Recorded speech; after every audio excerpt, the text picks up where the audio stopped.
Mas o primeiro ponto seria o quê? Seria você pensar em fator etiológico, ou fator de risco, ou fator causador.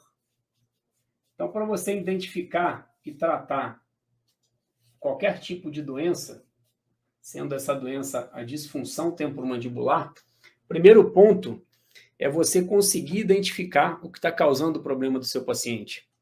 Se é um apertamento, se é um bruxismo do sono, se é um bruxismo em vigília, se é uma onicofagia, se o paciente tem algum comprometimento depressivo, alguma alteração psicossocial, de ansiedade, se o paciente tem algum hábito, outro hábito parafuncional, ou qualquer outra alteração que possa estar desencadeando o surgimento da doença de disfunção temporomandibular, que nós já vimos que é um conjunto de alterações que se dá na ATM, nos músculos da mastigação, nos ligamentos, e são caracterizados principalmente por sons articulares e dor nessas regiões. Então, a primeira coisa é identificar o problema. O segundo ponto, que seria extremamente importante, é você começar a pensar no que não é a DTM, as outras doenças. Você tem inúmeras doenças que mimetizam, ou seja, que simulam a sintomatologia da disfunção temporomandibular, e isso acaba confundindo um pouco na hora de você diagnosticar o problema do paciente. Essa é uma das circunstâncias extremamente importantes, você saber o que não é a DTM, como alguma dessas cefaleias, como eu falei, neuralgia do trigêmeo, a própria dor odontogênica e outras doenças sistêmicas. Quais são essas doenças sistêmicas? A gente sabe que tem algumas doenças sistêmicas, como esclerose múltipla, como artrite reumatoide, que o paciente pode ter a sintomatologia de dor na região de ATM, músculos da mastigação, e às vezes o problema primário do paciente não é propriamente dita DTM, mas sim uma doença que já está instalada, uma doença de base, como assim chamado. Então, o segundo ponto é esse. O terceiro ponto, para você começar a iniciar um tratamento dentro da área de disfunção temporomandibular, é você realmente fazer a famosa que a gente chama tomada de história. Então, o que seria essa tomada de história?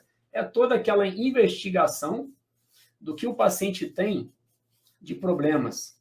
Então, essa tomada de história é você saber identificar se o paciente tem uma dor, há quanto tempo ele tem essa dor, a intensidade dessa dor, se é uma dor crônica, se é uma dor aguda, a duração dessa dor, se o paciente acorda e dorme com a dor, ou se é uma dor que não é uma dor contínua, é uma dor episódica, ou seja, o paciente tem essa dor em alguns momentos da semana ou do dia, ou é uma dor que dura de segundos a minutos, que você já começa a pensar em uma dor neuropática, como uma neuralgia do glossofaríngeo, por exemplo, ou situações em que o paciente tem uma dor que dura 3 dias, depois desaparece, que você começa a pensar em alguns tipos de cefaleia primária. Então, você começa a roteirizar tudo isso, você observa o que melhora a queixa do paciente, o que piora, o que acompanha essa queixa do paciente, que inicia essa queixa do paciente. Por que é importante você saber, além de saber o que está causando o problema, saber identificar o que inicia a dor do paciente. Por exemplo, você tem situações em que o paciente acorda pela manhã e a dor inicia pela manhã. Ou o paciente passou o dia inteiro tocando os dentes, apertando os dentes, e a dor ela iniciou no final do dia. Após toda essa atividade de contração muscular, essa atividade tônica dos músculos durante o dia, ele começou a ter a dor no final do dia. Então, o período do dia que ele tem essa queixa, que ele tem essa dor, é extremamente importante também. E um outro ponto que é importante você conseguir identificar é se o problema é muscular ou se o problema é articular. Por que isso? A tomada de decisão no momento do tratamento, quando você tem uma alteração muscular, ou seja, você imagina numa situação como essa aqui, ó, que o paciente tem. Você imagina esse crânio aqui, ó, vamos simular um paciente aqui. Então, você tem toda a região de masseter e a região de temporal. Quando você faz o fechamento da boca, então o paciente abriu e fechou a boca.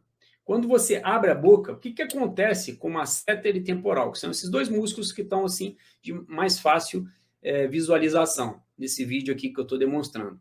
Quando você abre a boca, esses músculos estão alongando. E quando fecha, esses músculos estão contraídos.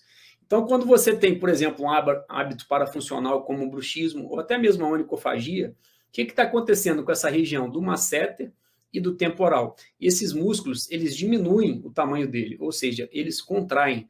E essa contração, ao longo do tempo, o paciente fazendo isso diariamente, vários dias da semana, o que vai acontecer?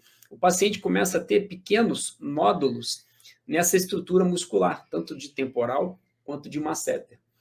E quando você começa a fazer um exame clínico nesse paciente, você observa que a dor da queixa dele, você consegue reproduzir a dor da queixa dele no momento da palpação, tanto de masseter quanto de temporal.